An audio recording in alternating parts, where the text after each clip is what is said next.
Conseil ministre mun ale baro on timena arabado no bena marskalo klegale masamba flan muga an saba chapitre de communication la anga ministre de la jeunesse et des sports ni ataka la ale ka bala dan sur l'instruction civique fana ma avec construction citoyenne. Conseil ministre la yaklan do taka mun betale ka communication la ka jira ka fo mun be kuma politique nationale de la jeunesse et son plan d'action samba fla ani muga ani fla samba flan muga saba ka tabla samba flan muga wolon fla la ko be ka fo mali chifina ko ki be ka fo o koni o e doni bay doni mun ni ata kala jamana yɛrɛ kɔnɔ bi wa dɔ bɛ ka fara sifinakaw ka jɛma dongo don nka o fana ka laɲiniw kɔnɔ o tɛ ka sagoya sɔrɔ laɲini caman kɔnɔ jamana yɛrɛ ka mara ale ni o ka taabolo yɛrɛ la an ka jamana kɔnɔna la o la k'i b'a ye k'a fɔ ko i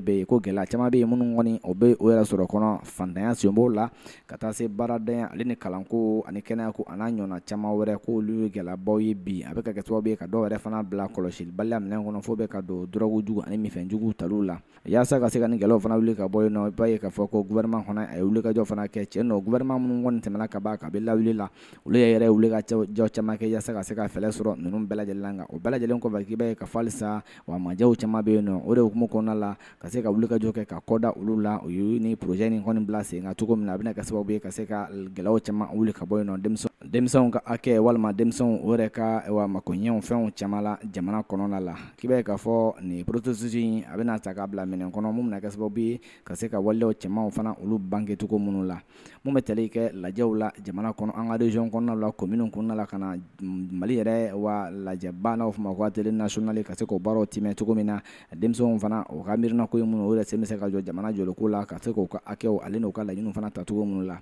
b'a ye k'a fɔ nin document in n'a bɛ fɔ o ma ko politique nationale de la jeunesse a kɔni bilalen sen kan yaasa ka se ka kɛ baarakɛminɛn ye ka ɲɛsin an ka jamana yɛrɛ maraliko hukumu ma mun bɛ tali kɛ sifinnakaw yɛrɛ ka baarako an'u ka makoɲɛko la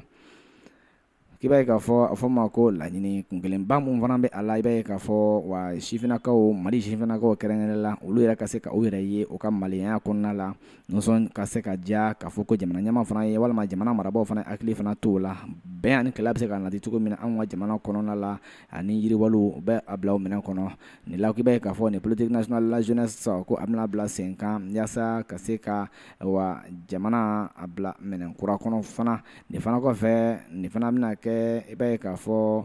siɲɛ fɔlɔ ye sabula programme min a bolodalen bɛ kɛrɛn la ka bɛn san 2023 ka taa bila san 2027 la a baara kundama y'o de ye Bamakɔ Marskalo Kilegale san 2023 secrétaire général du gouvernement Mahamadou Daɲo officier de l'ordre national ale bolonɔ bɛ sɛbɛnw la